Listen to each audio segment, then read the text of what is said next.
Hey everyone, thank you so much for being here. Before we kick off this week's episode, just a quick ask. Please don't forget to like, subscribe, hit the notification bell to make sure that you never miss an episode, never miss out on any of the strategies and tactics that we're sharing to help you continue charting your own path to freedom.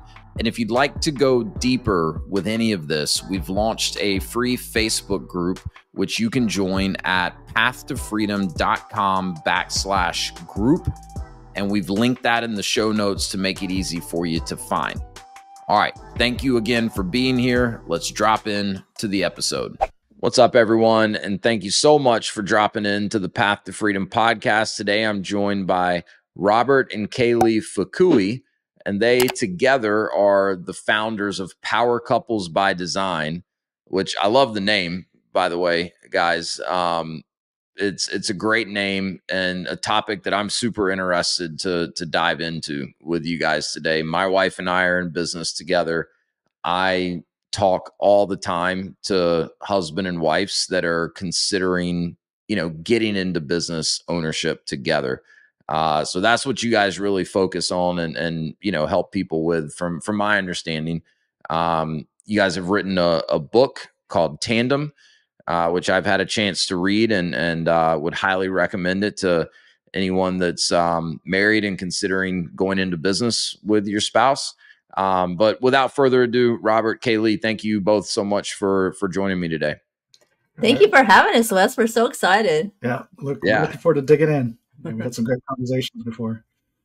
Well, let's dive right in, right? Because I think one of the most common pieces of advice you may hear around this subject is don't go into business with a spouse, or you don't want to work with your spouse. So you guys are I guess kind of the opposite of opinion of that. But if you're going to do it, there's some things that you should think through and some guidelines that you should follow. Well, at the beginning, Robert didn't really want to work together. When I first met him, I thought, because I come from a third generation entrepreneur, and so I thought, oh my gosh, I can totally see you having your own business. And he's like, no, because he comes from the Fortune 500 company. Yeah, and so when we did start the consulting business, Kaylee would ask, how she could help. And I would instantaneously say no. And it's not because I didn't think she could help. I just didn't think it was going to be good for the relationship, right? Yeah. Like, as you kind of alluded to in the introduction. And, what I realize is, a lot of times the fear of working together is kind of like what I said. And the reality is, if you just know how to communicate well and resolve conflict, because there's always going to be disagreements, whether you work with your spouse or you have another business partner, you have employees, you have managers, whatever, disagreements are bound to happen anyway. Yep. And as long as you know how to resolve things, then you're better together anyways. Statistically, they do say that when you work together as husband and wife, you're going to earn 3 to 4 times more than if you just worked individually as the business owner. Really? Because it's synergy, right? You tend to, you marry people that have some similarities, right? But there's also some opposites, and the opposites attract. And when you're building a business, you don't want to build a homogenous team. You don't want to build people just like you, right? Because if you're just a leader but have no organizational skills, that's a disaster, right? But typically in a husband and wife team, one's the organizer, one's the visionary. And it's really, you're already married into the perfect business partner. You just need to know how to resolve issues. And sometimes that's a great way to think about it. It doesn't really start out that way. You rub each other the wrong way. I remember Robert was very detailed, or he still is, and it used to drive me crazy. But now I love it. I've kind of had to start thinking differently about it. I'm like, this comes in handy. If there's something super detailed that I'm doing, I have him look at it. I'm like, hey, I might as well utilize him. Yeah, and you notice like the opposites when you're dating is very attractive, but for some reason, once you say I do, it becomes irritating. Mm-hmm. So, she loved my organizational skills when we were dating because I had things planned out and she didn't have to plan for it. She just needed to show up. Yeah. Right. And then also we got married and she's like, stop being so detailed. It's funny how that goes. It's kind of like, because my wife and I have 3 young kids, right? So like if we have a trip, the 2 of us coming up, we can't wait to go on our trip. And then, you get on the trip and you're like, damn, I really kind of miss the kids. I wish the kids were here. Like it's that, grass is always greener type of thing. But, exactly. the point you made about people tending to marry people that have some opposites from them, which if you look at that through the lens of business ownership means that they likely have some skills that you don't have. And I can tell you, this is absolutely the case with my wife and I. She's the detail oriented, organized one. I'm not even remotely close. And as you guys saw, as we had to, shuffle a little bit to get into the right podcast studio here today. So I think pretty well figured out like how we can work together and leverage each other's strengths. The figuring out the communication and the conflict resolution has probably been the most challenging for us. And by no means are we, perfect in either of those today. So I'm selfishly interested in learning more from the two of you on those topics. But it's kind of interesting because my wife and I were talking, this was probably a few weeks ago. And she made a comment. She was like, because I used to kind of tell people, I'm like, I'm more of the visionary and she's the one that can actually come behind and take my crazy visions and make them a reality. And so more of the operator. And she said, that used to kind of like offend me because she's like, I always kind of thought of myself as a visionary too. But then as we've worked together for longer, done more in business together, multiple businesses, she's like, I kind of came to realize that, you're far more of a visionary than I am. And you have even less operational skills than I thought you did, Wes. So that's definitely, the right role for me. So she doesn't want to go down with the ship, in. Wes. I realize I don't want to go down with the ship. I got to fix this thing. That's right. Yeah. So we've kind of settled in, to those roles, but it's an example of where, maybe in the very beginning, the communication was not right. Cause I'm saying something that I really thought it was like a compliment to her, right? Because I'm saying, hey, you really excel in an area that I know I'm weaker in, but she didn't interpret it that way. She kind of, felt like I want to be the visionary, or I feel like I'm the visionary. So yeah, it's a really interesting dynamic. I mean, tell me a little bit more. How did you guys get started with this business? So Kaylee, you're third generation entrepreneur. What's your family business? So my grandpa was a painting contractor, so he'd go in and paint like the big grocery stores like Vons and Kroger and stuff like that. And then my dad, my parents had a feed store, so I kind of grew up in that environment. Oh, cool. And so learned the pluses and the challenges of being a child of an entrepreneur family. Yeah. Yeah. My 7-year-old's right in the thick of that right now. And a real quick funny story. She used to tell people that I sold French fries because she always heard me talking about franchises. I love it. Oh, that's so cute. Yeah, and then the other story with her, growing up as the daughter of business owners, one of the franchises we own is called Shelf Genie, and my wife won a big award at our annual conference last year, and so we're all up there on stage. She's given a little acceptance speech, and she told a story that is true, where when our daughter was like 3, someone asked her what her middle name was, and she told them it was Shelf Genie. So she's hysterical. I love it. Yeah, this is funny. Yeah. Maybe she's a comedian in the family. I think that's our youngest. I think our youngest is going to be the comedian in the family. But so that's your background. And Robert, you've worked for big corporations then, it sounds like. Yeah, I majored in business and marketing. And so my first marketing gig was with Coca-Cola. And this will date me. That's right when they launched Powerade. And okay. And the World Cup was in the U.S. So if you want to Google that real quick, that'll tell you about how old I am. And so got to launch that and a couple other brands. One's not really in existence anymore, but then launched a water brand. And then from there went into the pharmaceutical industry, really where I spent the bulk of my career. And so even through that process, launching, about 6 drugs, but even within the drug, a lot of times you get a different indication, and you're eventually going to a relaunch phase. Yeah. So I've had a number of launches and relaunches that I've been a part of, and then of course sales and all that. And so, when Kaylee suggested, I could have a business, I'm like, that's just sounds too risky. See, and that's my go-to. I hung around all the entrepreneurs being raised, so it was pretty normal for me. Isn't it interesting how you can have two very different outlooks on business ownership? One outlook being, wow, that's so risky, and then Kaylee, you're like, no, that's like the first thing I would go to if we needed to figure out another income stream, is let's just go start something. Yeah. It's an interesting dynamic or lens that you were both kind of, looking at things through because of your upbringings and how you spent the earlier portions of your working careers. Oh, absolutely. And so when I hit my 40s was when I started thinking about long-term, like, what do I really want to do for the rest of my life? And it's kind of like, as you get older, you do feel like there's an inflection point about, do I continue this direction or is it something different?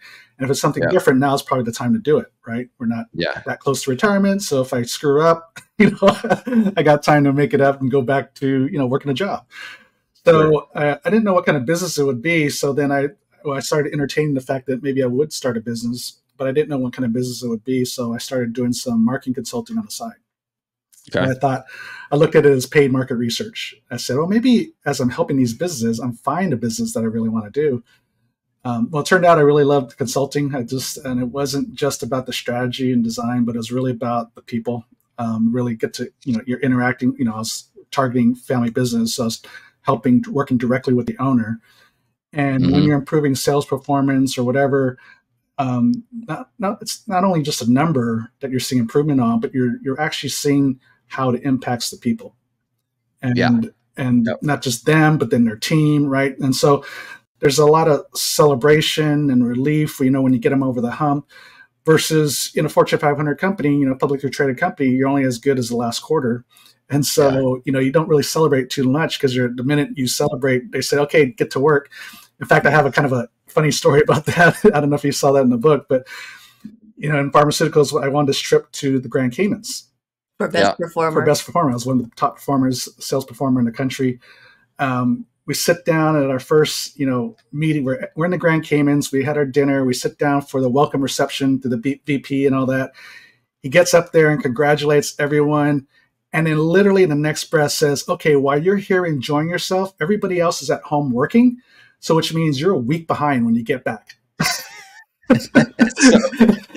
I chuckled when I read that part because my wife was in pharmaceutical sales before we started our first franchise, and my dad, spent 35 years in pharma sales. Really? And my dad used to go on some of those trips, pretty regularly, and it was always, you get about this much time to kind of enjoy it and celebrate, and then it's okay, here's the next quota. And it's one of those types of businesses that you're in some ways penalized for overachieving, right? Because you're just raising the bar that much higher for yourself the next year. So yeah, exactly. That is a funny story though. I know. I looked over at Robert and the rest of the wives, and I'm like, spouses were like, oh my gosh, did he just say that? Because these are all seasoned, pharmaceutical reps, and they're all A-type personalities. And so I'm thinking he must have been hitting the open bar before he got up there to give that congratulatory speech. Yeah. But so how did you guys decide to team up together and start the type of coaching and consulting that you're doing now? So as I was sharing, I started marketing consulting because that was my background. And then as I got into these businesses, just through observation, I was noticing bigger gaps in just marketing. Coming from a Fortune 500 background, one of the benefits was I knew what good looked like as far as organization, productivity, efficiencies. Sure. It wasn't so much about just putting more time in. It's about putting the right people in place, systems and processes. And so right away, I can just pick up, there was just a lack of systems or processes. And I was like, you guys are working way too hard for little return, right? Yeah. I go, you don't really have a marketing issue. I mean, marketing is part of it, but you really have an organizational, operational issue.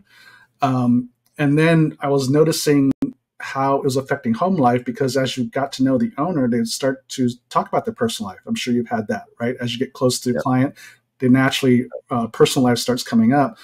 And it was like one client after another was sharing the same issue, was that they don't have a life, home life is stressful. And then they're trying to build this business, but they got to build this business so they can have a better life. And it was like this, cycle that I was just noticing. I'm like, okay, from a business perspective, I can see why you have no life. We can fix that. But then even in the meantime, while we're fixing it, there are some things you can do at home that can have a more fulfilling lifetime at home, even if you don't have that much time, quote unquote, time at home. So I'll just naturally start to coach them, just because we went through 2 years of counseling before we even got married.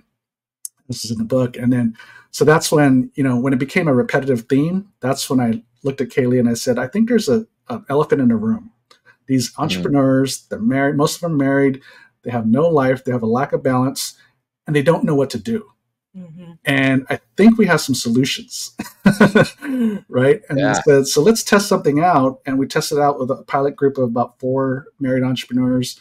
Couples. And I was like, okay, I think there's something here. And, we were able to help them. And then we just decided that that's where we're going to, I guess it wasn't not much of a pivot, mainly more of a niche about helping married entrepreneurs do work-life better.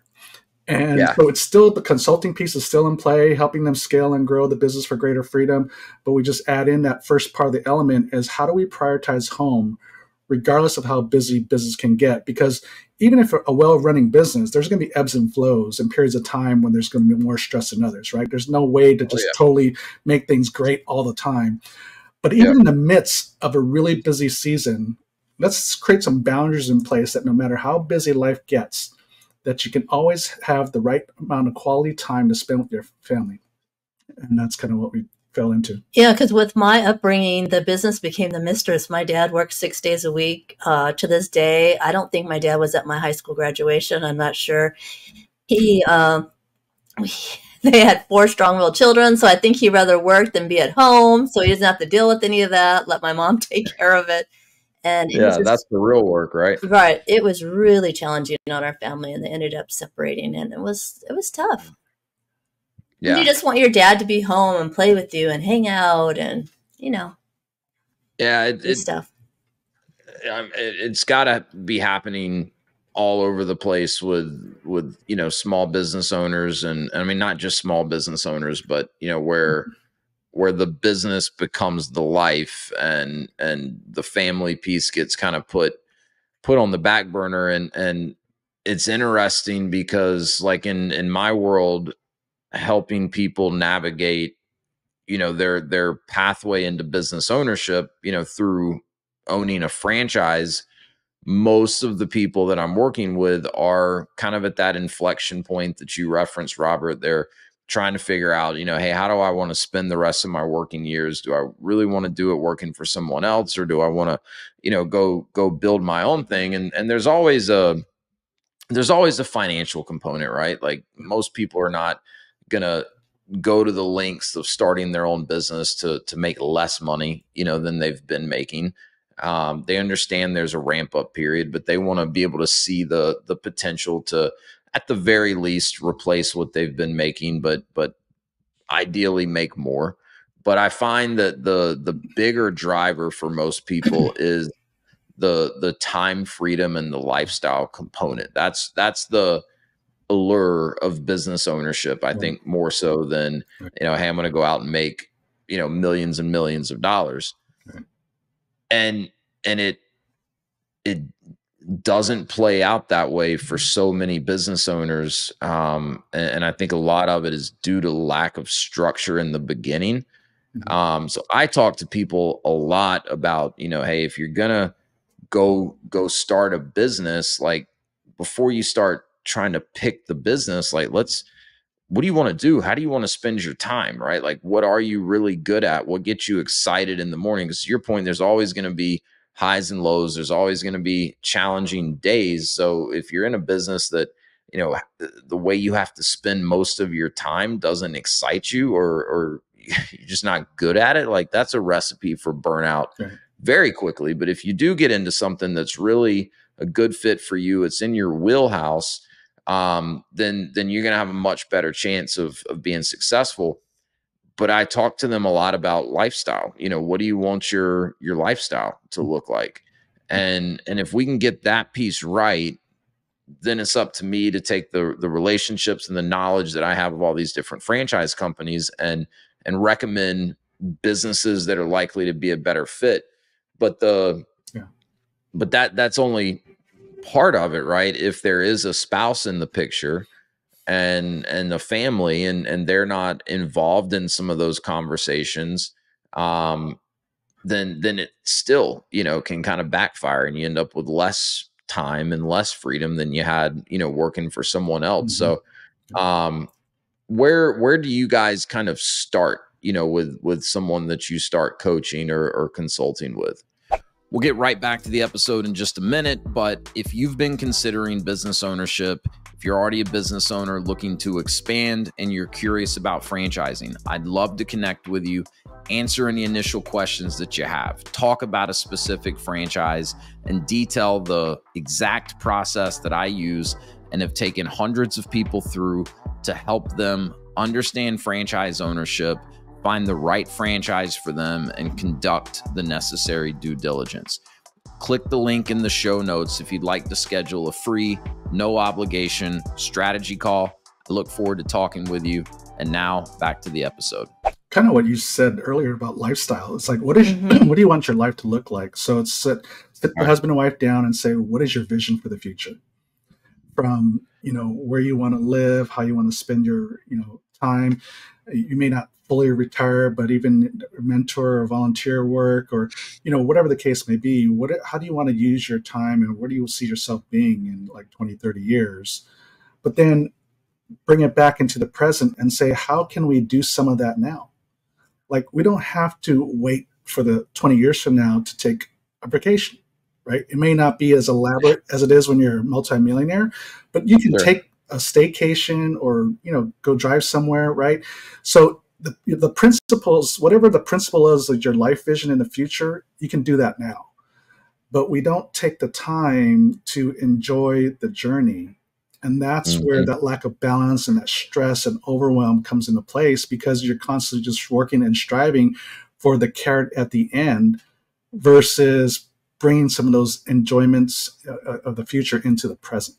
And so that's kind of how we start. And then it's about saying, okay, you know, how do we be intentional on your calendar throughout the year to take those breaks? And then, you know, enjoying time with the kids and spending time with your spouse is, what can you do on a daily basis to just make sure you're connecting with your spouse, right? And it doesn't have to be 15, 20 minutes, if that. Yeah. Right? Just daily. Yeah, it doesn't have to be elaborate, right? Just something that you can build into the day-to-day routine. And the kids, you know, what does quality time look like with the kids? Because, you know, especially as kids get older, especially in teenage years, they don't really want to hang out with mom and dad. And we have a funny story. One of a podcast guests we had, David Meltzer, he was a big kind of sports marketing agent. And I know who he is. And so he says, I give, you know, he calls his mom every morning, spends time with his wife, and he gives each of his kids 5 minutes. And so when as soon as he said that, I'm thinking, God, 5 minutes, that's really low. He says, yeah, well, I allow 5 minutes. They only give me 3. They're teenagers. Yeah. Sounds short to us as parents, but like an eternity to your you know, preteen daughter. Right. And like so what it says is the time amount isn't the issue. It's the quality of time. And the kids just know dad is always going to be there. Yeah. And they want to feel like you're listening and paying attention. They don't want to be, you know, talking to you and you're constantly on your phone or you're, you know, looking at them over the top of your laptop. Like I've had to make a real conscious effort. Like I will stay up until 2:00 in the morning doing, you know, whatever computer work or follow-up work or whatever I need to do to make sure that, you know, from the hours of like 4:30 or 5 or, you know, whatever time I kind of wrap up my work day till the kids are in bed, I'm not doing any of that. And I'm not perfect with it by any stretch, but that was like a conscious decision that I made a couple years ago. Because it was stressing me out constantly, kind of, and then I'd get like frustrated with the kids because I'm trying to send a text or an email for work stuff, and they're just trying to, hang out. And our oldest, who's now 7.5, she made a comment. I forget exactly what she said, but she made some sort of a comment about, well, dad's just always on his phone. He's never listening. I was like, hold up. That's not okay. Like, that just gets you right. That gets you right there, right? Right in the heart. Yeah, for sure. And same thing with my wife. Like, we probably need to get much better at this, but we do a date night a week, and we stick to that pretty good.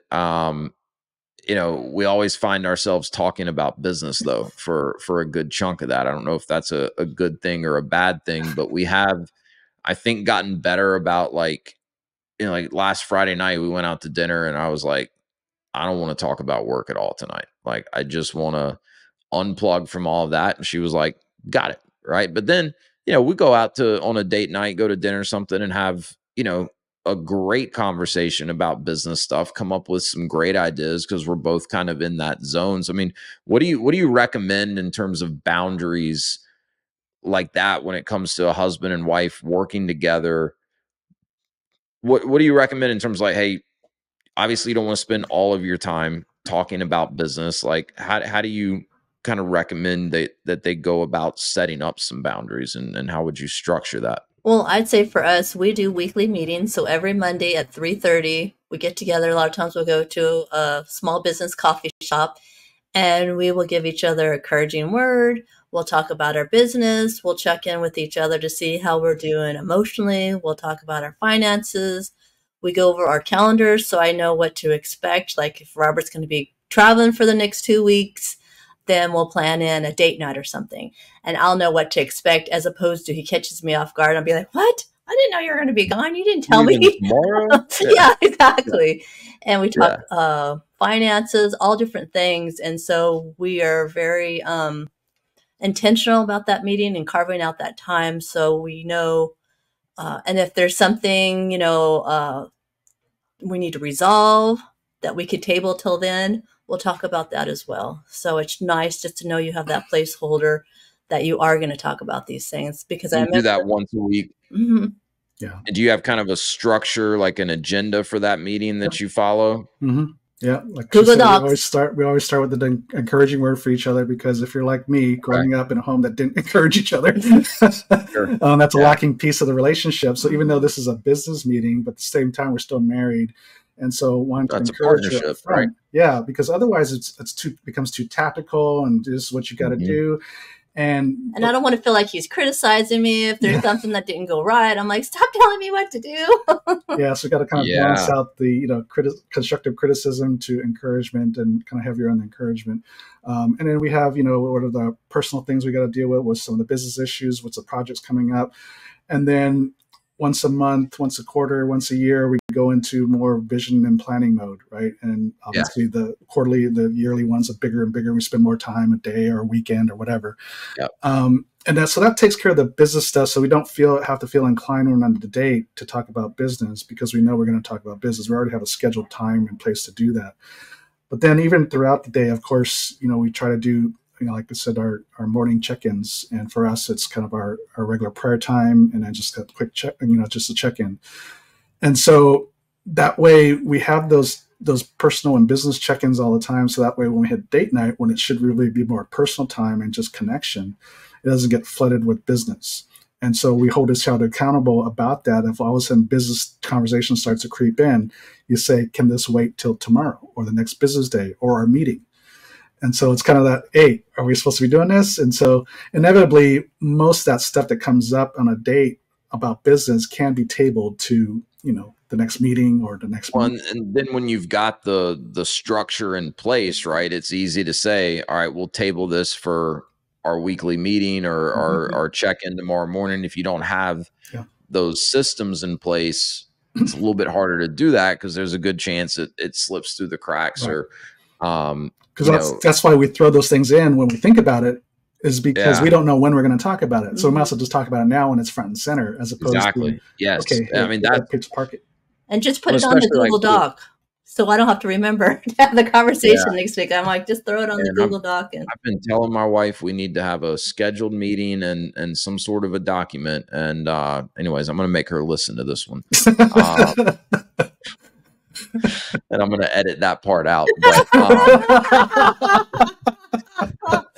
But no, it makes a lot of sense. I mean, especially for my wife and I, right? Because again, like we just talked about, like we really try not to like always be in business mode when we have time with the kids. And even if we wanted to, it's virtually impossible with our 3 young kids, 2-year-old, 3-year-old, 7-year-old, to have a productive conversation of any sort if they're, you know, in our general proximity, and they deserve our attention and our energy anyways. But you know, I think like that sort of thing happens with us all the time, right? Where I'm like, oh, by the way, I've been meaning to tell you, and she's like, you know, trying to get dinner in the oven and, you know, wash a kid's hands or like whatever it is. And, you know, she's not even processing what I'm saying. But in my mind, I'm like, all right, I told her I can check that off of my mental to-do list. And then inevitably it becomes an argument just because it's not a good time. Mhm. It's like, Wes, you're just pissing me off right now. Yeah. You just want to get it off your list. And she's like, my mind's on something else. Hey everyone, we'll get right back to the episode, but I wanted to quickly share a free resource with you. If you're curious about franchise ownership and want to learn more about how countless people, including myself, have leveraged franchising as a way to create more freedom for themselves and to take control of their livelihood, I've put together an ebook. It's called Franchise Wealth Creation, and it's the perfect starting point for anyone that's just curious to learn more about this whole franchise thing and how I've helped hundreds of other people navigate all the steps involved in understanding and researching franchising.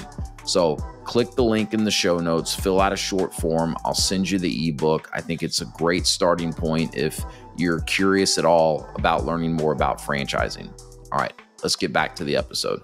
Yeah. So what else in terms of boundaries and structure do you recommend? I mean, you mentioned conflict resolution earlier, and you talked about in your weekly meeting if there is something that needs to be resolved.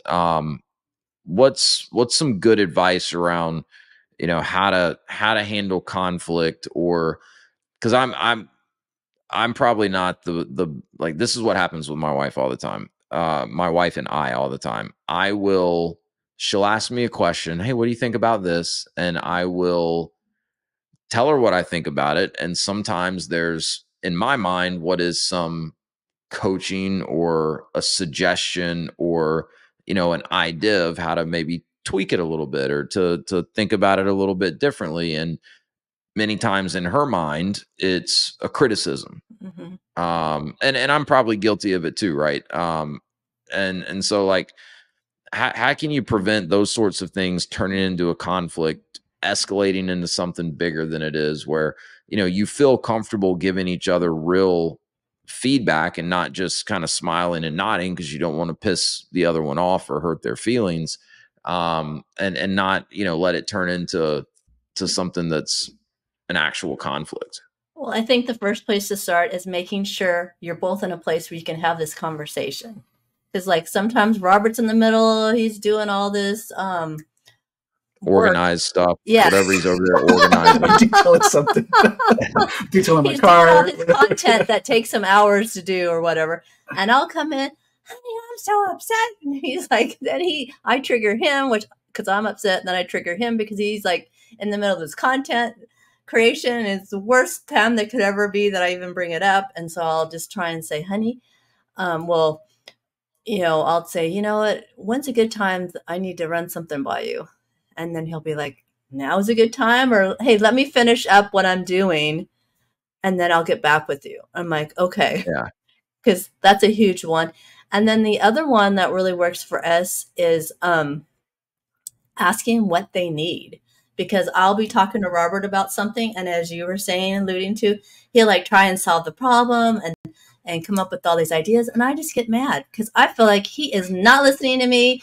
And but the ideas are great. The ideas just keep coming, and I get more upset because now I know he's really not listening. So he's coming up with all these ideas, and opposed to asking. And I've been known to not do this too. Is what do you need? Because one time he asked me what I needed, and he was very surprised. I said, I just need a hug, and he's like, what? And he gave me a hug. I was on my merry way, and he's looking at me like, okay, wait, come back. I gotta fix something. Like, this can't be it. If I would have known this 10 years ago, this would have been a walk in the park. Yeah, I mean, I think the what would you need is huge, right? Because I'm always trying to solve problems, right? If my wife's sometimes she just wants, she's Italian, right? She can get a little bit fiery if someone's rubbed her the wrong way, and sometimes she just wants to vent. Mm-hmm. And my reaction to that is always either try to solve it or give her a solution, or try to downplay it. Like, hey, why are you wasting time and mental space on, this unreasonable customer that you're never going to be able to make happy, or, whatever the case is. And that gets her even more fired up usually, because she's like, can't you just listen? She's like, this is what she always says. She's like, I'm just talking. And I'm like, this is what I tend to say sometimes. Cause then I start getting frustrated, and I said, well, you're just talking. What, am I not allowed to talk back when you're talking to me? And then we usually just kind of, walk away from each other and cool off. Like, one thing I will say is my wife and I have always been like, we'll say what we need to say if we're having a disagreement, and then we're past it. We'll move on. Like, we don't let stuff linger. But the what do you need question, I think that's gold.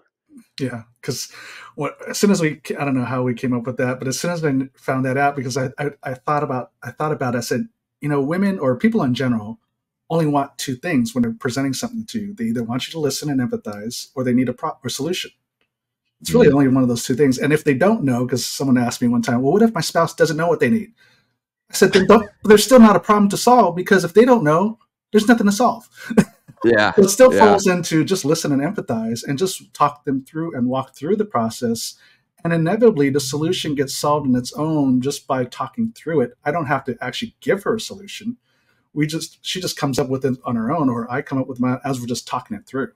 Right. So it just naturally comes up, and then I don't have to be the bad person. And a lot of times, and maybe you found it out for yourself too, is that a lot of times your wife will do the exact thing that you said to do, but she did it because she either came up with the solution on her own, or heard it from a friend, or whatever, right? It's all about the context and how the information was delivered. Yeah. So, and I would never remind her that I'm the one that gave her that idea in the first place. It's certainly not. So what do you need from me is just gold. And even if we're in the middle of an argument, as long as one of us steps back and say, okay, what do you need from me in this situation?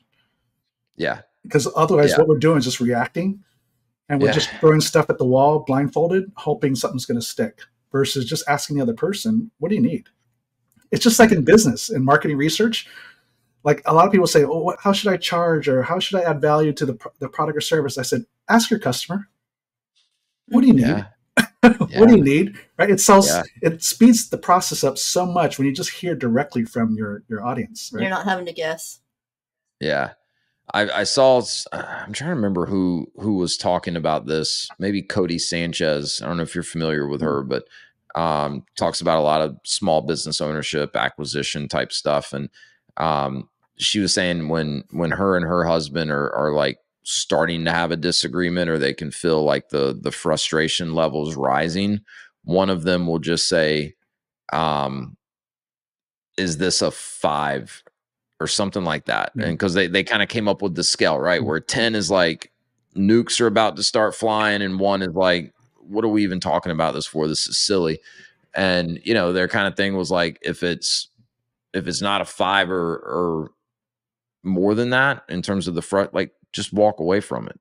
It's not even worth going down that path any further. Because I think sometimes with spouses, especially if they're they're doing life together, they're doing business together too, like a lot of times the conflict comes from something that's this big, but then it's just the flame keeps getting fanned and fanned and fanned. And, you know, like we talked about earlier, you know, you've been with someone that long, they're going to have little things that drive you crazy, and you're going to have things that drive them crazy. And it's a lot of times what escalates into a real conflict could have been avoided if you just let whatever the small little thing was that started it, if you just walked away from it.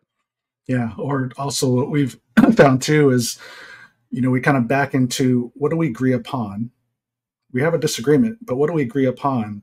And a lot of times we had this financial decision to make with one of our properties, and we had this one last decision to make, and we got into this disagreement. It got a little heated, even in our walk, you know, and then we came back. We're still kind of upset at each other. I kind of walk into the office, and I'm like, you know, we actually agree on the major issues, and we have this one thing that we're getting caught up on.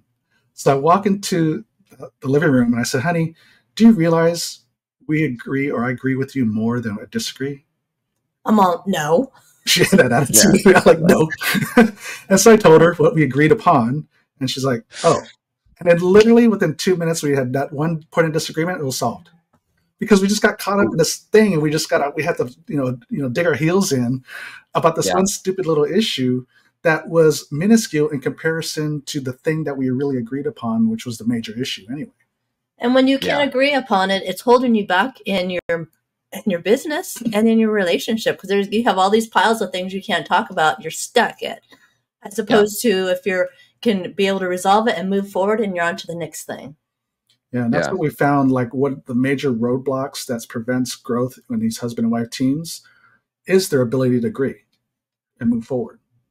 Because when you're in disagreement, obviously you're stalemate, right? And then they lose focus on the fact that we still have a common vision. We want to move forward in, you know, hiring some more help or an administrative assistant to free up your time so we have more freedom, right? I mean, this kind of came up one time. But then they got disagreements on the minuscule details about how to hire or who to hire, that kind of stuff, right? Yeah. And then say, wait a second, and we're not moving forward to do the thing that we want to do. We both agree we want to do is hire help so we can have more freedom, but we're getting caught up in these minuscule details that in the end of the day get in the way of that freedom. Right, exactly. Yeah. Well, there's a section in the book, you know, about getting on the same page. And you guys talked a little bit about how, you know, you have your weekly meetings, but you also, you know, do like a quarterly, you know, meeting where it's, you know, bigger picture, more strategic. You do a yearly meeting. I imagine that's pretty important, you know, for that tactic that you just recommended, you know, to work. What do we agree on? Because you need to make sure you're both working towards the same goal, and there's a clear goal and a clear vision. Otherwise, I mean, if you haven't done that work, like, you know, one may be working to go in this direction, and you're working to go in a different direction, and then it's going to be very hard to find anything that you agree on, or at least you may not have as much common ground where you agree on more than you disagree on. So do you have any advice or recommendations, you know, for, I guess, you know, smart ways for couples to get on the same page? And I guess you've already talked a little bit about, you know, how to make sure you're staying on the same page, but what does that kind of look like in the beginning? You know, getting on the same page with each other. It starts with kind of what we said earlier about vision. Start with the long-term vision. And this can get kind of challenging for some couples because one's more tends to be the visionary and one's more just in the day-to-day. So a lot of times there's a conflict even in that. And so we always say, okay, keep it fun. And also know that you're not trying to solve anything, or you're not actually making any decisions, because usually, because like you and your wife, right? One's the visionary, and then the executor, which would be your wife, she gets caught up in how are we going to make this work. That's what I do to him. I can give him 100 million ideas, and he's like, honey, there's no way I can execute all these. And so when we get into vision mode, we got to understand both we're in brainstorming mode. We're not making any decisions. Right? Yeah, because that can, you know, you're not going to get very far if, you know, if I'm thinking 10, 15 years out and she's thinking, okay, well, what do we need to do next week to make that 10-year goal a reality, like we're not going to get very far in that process. Yeah. So you get an argument about the minutia, the details of how we're going to make it work. Then it becomes, is this possible? Is this probable? How are we going to do this? What, right? And that totally squashes brainstorming, right? If you know ideation, right? It just throw everything on the wall, and then you look back later and go, okay, what do we both agree upon and disagree upon? And then we get the common, what do we agree upon? And then when you take those common agreements, and then you say, okay, now you work backwards and start to develop a plan. But the first phase and the vision is just ideation, and just throw it up there and have fun and just dream. Hey, everyone, we'll be right back to the episode. But one quick note, success doesn't happen in a vacuum. So if you'd like to learn more, you want to go deeper and interact with like-minded people, I'd love to have you join the free Path to Freedom Facebook group. You can join by going to pathtofreedom.com/group and become a part of the Path to Freedom community. All right, back to the episode. How important is it to have clearly defined roles and responsibilities between husband and wife business partners? Huge. Yeah, we learned this the hard way. Not funny, honey. I can tell Wes has already read that part. Yeah, well, yeah. See, he thinks it's funny. Everybody thinks it's funny but me. It's funny now, but so this is very common in husband-wife teams, and it happened to us. Is we put the supporting spouse into a role we just don't want to do. Yeah, and it's cheaper to have her do it or him do it than it is to hire someone, right? And inevitably, you're putting the person in a role they're not really suited for. And so I put Kaylee in the role of handling QuickBooks. And he's the finance guy, the numbers guy. He loves doing all that stuff. He's the organized one, and you let her do the P&L. I'm creative. I like all the color. There's no color in numbers, okay? I like assessing the numbers. I don't like having to put stuff in. And QuickBooks is a pain in the butt. I don't know many people that enjoy that part of it. There's no creativity in numbers. It's got to be exact, as you tell me. So, when you look at our DISC profile, right, if anyone that should be doing QuickBooks, it should be me. But I didn't want to do it. And I didn't want to say no because I thought, I can do this. So, of course, we got arguments. You didn't want to pay someone to do it. So, of course, we got arguments over it because she didn't have things done on time and all that stuff. And then it wasn't right. And then he's up mad because he's like, honey, this has got to be exact. It can't be like kind of sort of. I'm like, I'm doing my best. Don't want to put expenses into income and vice versa. It's got to be exact unless you're the IRS, and then they can tell you approximately about how much tax you owe, and then they can, come back and true that up later if they feel the need to. But so you got to treat your spouse just like anybody on the team that you're going to hire and pay good money for. And so, okay, what's the role that's best suited for her or him? And inevitably, then you'll put them in the right position that they enjoy. But too many times we see husband and wife teams where the supporting spouse doesn't really enjoy being there, because they're not in a role that's really taking advantage of their strengths, right? They're just doing it just out of because they're filling a gap. Right. Yeah. And it doesn't do the business any good, and it doesn't do the relationship any good. So it just doesn't work out for anybody.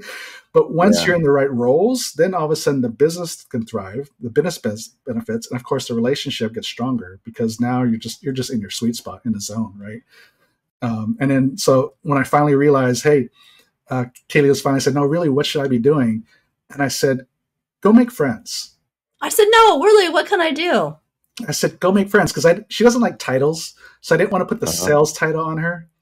So I just said, go make friends, because, literally, we can be in line at Starbucks, don't know a person in the room or in the store. I just want to get my order, get my latte, and get out. Kaylee's making friends with everybody in line. And so by the time we get my latte, we're invited over to dinner with someone. And I'm like, who is that? She's like, I don't know. So I don't know, but we're going for dinner. So I'm like, and I spent 25 years in sales too, and I'm like, but she's naturally just more gifted at it. So I said, go make friends. Just go make friends. That's all you got to do. And she's like, once she finally figured it out, she's like, oh, because I thought I needed something more important to do than bringing in money. Yeah. Making friends. You just thought, well, hey, you can always go back to QuickBooks if you want. I should have done that sooner. No, you wouldn't have been happy. Go make friends or go do QuickBooks. You wouldn't have been happy. You weren't happy when I did QuickBooks. You should get like a QuickBooks coffee mug or something, and every time she's rubbing you the wrong way a little bit, just hold it up and say, could go back it could to be the old worse. It QuickBooks. could be worse. Yeah.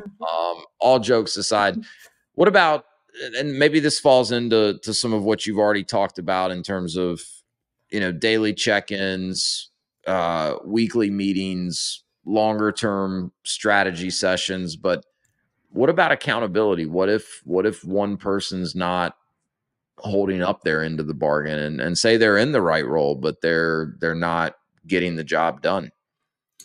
Yeah, so we're going to start here. It's called rules of engagement. And so, whenever you're bringing up a sticky topic or potentially sticky topic, we have what we call rules of engagement. What is allowed and not allowed in these discussions? And it's different for every couple. But so we have what's in bounds, what's out of bounds. What's out of bounds is what are things you want to avoid saying or doing that you just kind of know is going to trigger the other person, right? So what you're trying to do is set an atmosphere to be able to have these open and honest discussions without the other person feel like they're being criticized or whatever, and it just get triggered, right? And so, like, one of the things that's out in bounds is a lot of times we'll number one, we'll ask for permission. Like, we need to have a discussion about performance or whatever, since you brought it up. When's a good time to talk about this? Is it our weekly meeting or is it a different time? Whatever. We ask for permission when we're going to have a discussion about something we need brain power to tackle, right?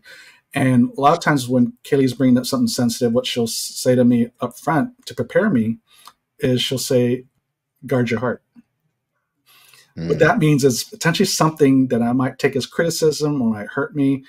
And so it automatically, that code word, it's kind of a shot over the bow kind of thing. Yeah. Tells me, okay, prepare. Like the things I tell myself is don't react, just listen. She still loves me. Don't react. Right? Did I say don't react? Yeah. Don't react. And so, and then for me, what we want to do instead of reacting is more ask clarifying questions. What do you mean? What's your intent? Right. So those are some of the inbound things, and out of bounds is like if I do get upset or she gets upset, we don't just walk out on each other. We say, or if we do need time to cool off, we'll say, hey, I need a moment to cool off. Let me take a walk. When I get back in half an hour, then we'll pick up the discussion, or whenever the time we pick it up on. So we allow ourselves to, if things do get heated, we allow ourselves to take time outs or whatever, but we got to make sure that we just don't leave those discussions hanging, that we've already established a time and place of when we're going to pick up the topic, right? So rules of engagement is so important, especially when you're talking about holding each other accountable for things in business, because that can get sticky because it's easy to make it personal. Yep. Right. And so just try to avoiding triggers is a big thing. So out of bounds, what's out of bounds? What are the things you already know that can trigger the other person? And the reason, the way we came up with some of ours, we came up with our own code word, guard your heart, because, that just seemed to work for us. And then my family, we didn't do conflict just like Robert's family did, but my family would walk out on each other. We'd get in the car, storm out of the driveway, hang up on the phone, walk out of the room. And so my fear was that, oh my gosh, Robert's going to get upset and he might walk out the door, and is he going to come back? Because that's what the fear is I had with my family.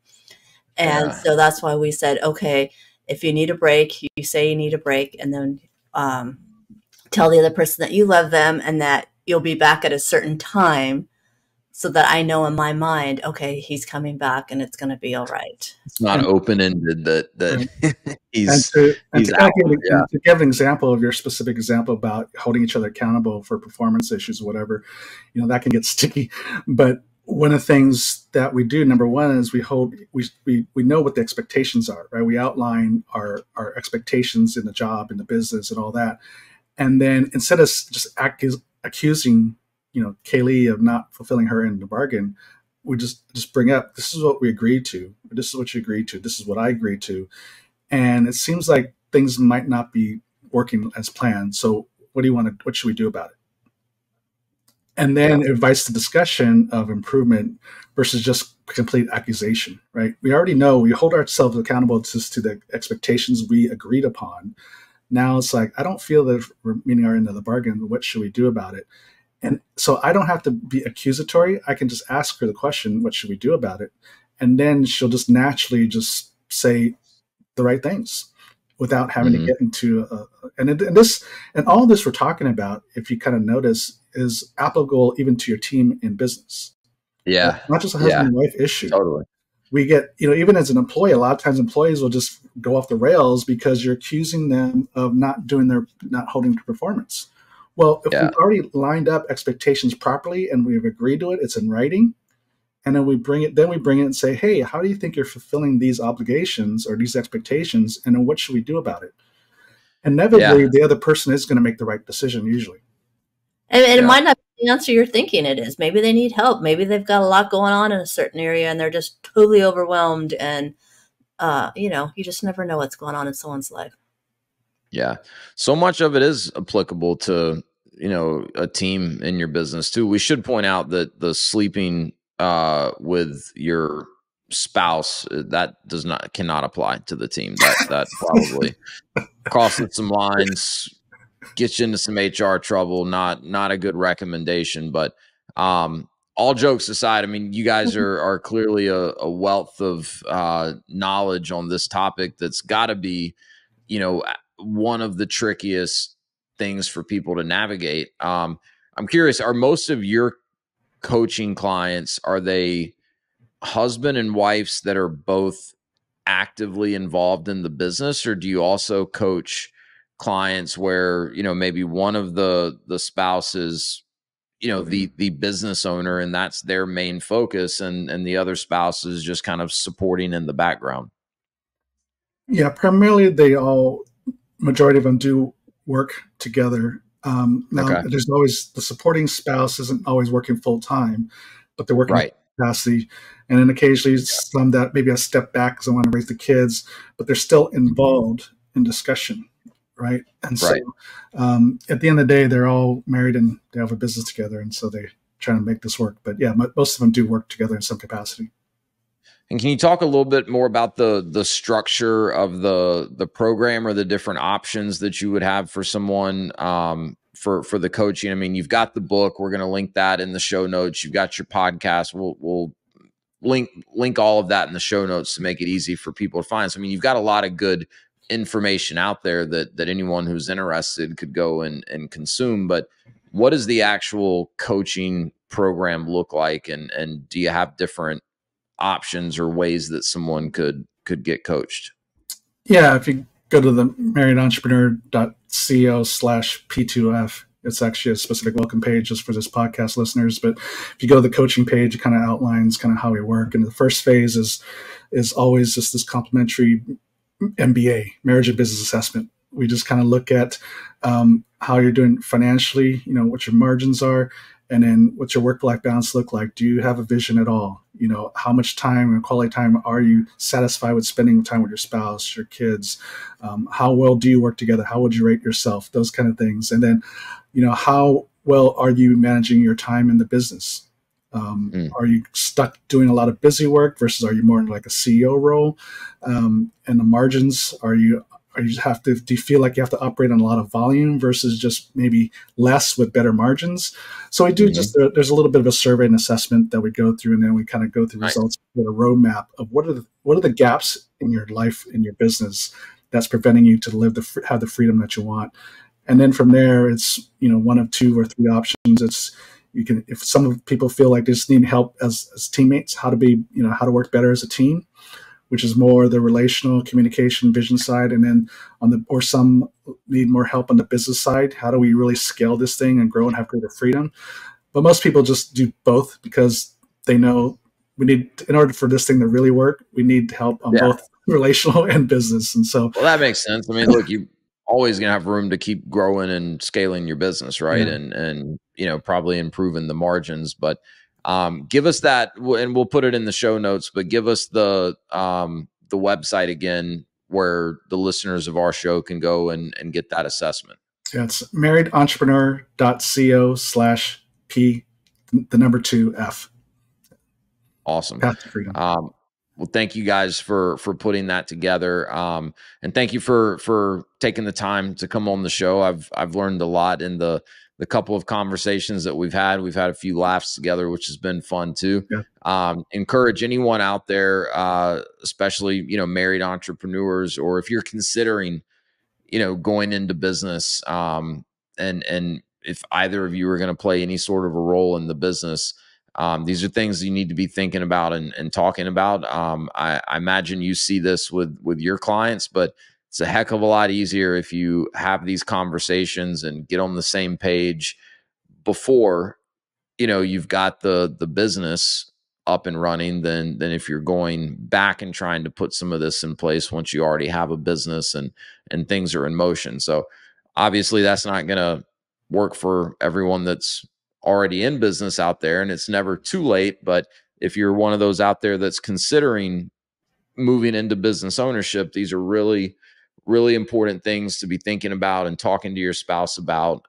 So go check out the book, Tandem, the podcast. We'll link all that in the show notes. And Robert and Kaylee, thank you guys so much for dropping in here on the Path to Freedom podcast.